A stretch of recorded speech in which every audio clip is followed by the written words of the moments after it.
लोकसभा चुनाव को लेकर कांग्रेस ने भी हरियाणा में टिकटें बांट दी हैं, पर कांग्रेस ने अपनी दिग्गज नेत्री किरण चौधरी को नज़रअंदाज किया है। कांग्रेस ने किरण चौधरी की बेटी श्रुति चौधरी की टिकट काटकर हुड्डा गुट के खास माने जाने वाले राव दान सिंह को मैदान में उतारा है।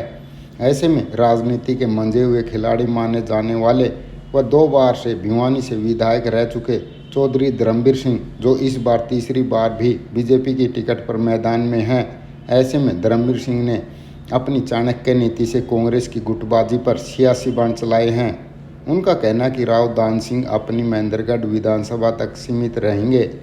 उन्होंने कहा कि हरियाणा में बंसीलाल, भजनलाल, देवीलाल व राव बीरेंद्र सिंह के परिवार का आज भी वोट व वर्चस्व है, यानी दान सिंह से श्रुति मजबूत है। वहीं रामविलास शर्मा के सीएम के सपने व नाराजगी को धर्मवीर सिंह ने मजाक बताया। अब आप खुद चौधरी धर्मवीर सिंह को सुने और उनकी चाणक्य नीति को समझें, तो वीडियो के नीचे कमेंट बॉक्स में अपनी राय जरूर दें। देखिए, सभी पार्टियों को चुनाव लड़ने का हक है। ये एक अलग बात है कि कांग्रेस सारे देश में जहाँ 543 सीटों का चुनाव है अपने आप को राष्ट्रीय पार्टी कहती है, लेकिन 250 के आसपास ये पार्टी चुनाव लड़ रही है। बहुमत के लिए कम से कम 274 सीट तो जरूर चाहिए।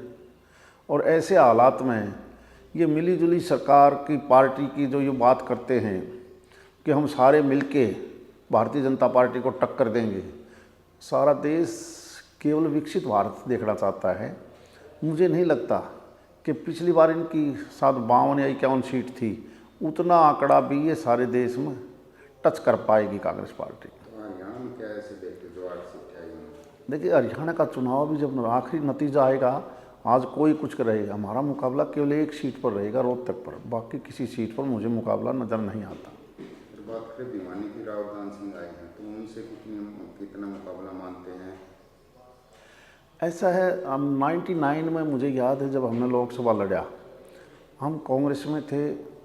10 की 10 सीटों पर कारगिल और लोकदल चुनाव जीती थी, और 10 में से मात्र 5 विधानसभा ऐसी थी जहां कांग्रेस ने लीड किया था।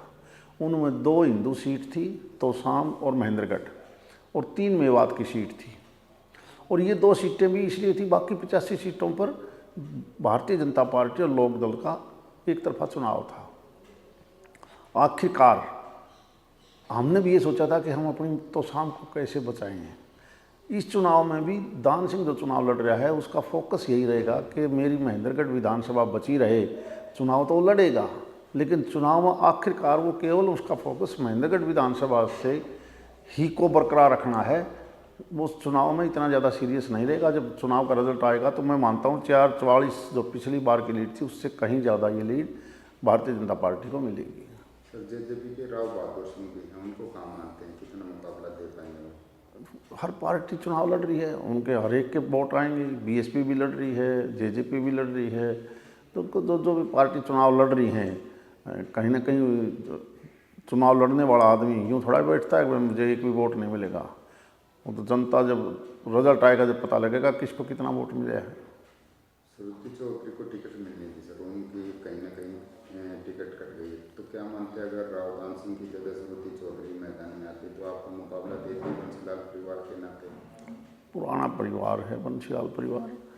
इस हरियाणा में कुछ परिवार ऐसे हैं, हम चाहे कुछ कहें, चाहे वो चौधरी बंसीलाल परिवार हो, आपका देवलाल परिवार हो, चौधरी भजनलाल परिवार हो, राव वीरेंद्र परिवार हो, इन परिवारों का वर्चस्व रहा है।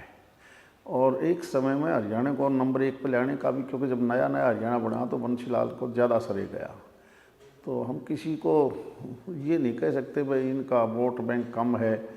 प्रदेश में इन परिवारों का वर्चस्व रहा है। तो उनकी जो नाराजगी है सर, उसका किस प्रकार से देखते, क्या बीजेपी को फायदा होगा, कांग्रेस को नुकसान पहुँचाएगी? मैं इन चीज़ों में नहीं पढ़ना चाहता, तो वो तो वही जाने कांग्रेस के मामले में। एक सर महेंद्रगढ़ से रामविलास शर्मा काफ़ी चर्चित हैं, वो कह रहे हैं कि जब पेड़ लगा तो उन्होंने अब छाँव में बैठने का टाइम आया तो उनको बैठने नहीं दिया जा रहा। क्या लगता है कि बीजेपी पर भारी पड़ सकती है उनकी ये नाराजगी? नहीं, वो एक मजाक के तौर पर कहते हैं कि सही बात है कि एक समय ऐसा था कि रामविलास जी ने पेड़ लगाया था, उनका जो हक था, दावा था, वो कहीं ना कहीं प्रदेश के मुख्यमंत्री के पद पर था। तो लेकिन जब वो मुख्यमंत्री नहीं बने, मंत्री बने, तो वो उस बहाने वो वही बात कह रहे थे कि देखो पेड़ मैंने लगाया था तो मेरा हक था मुख्यमंत्री का।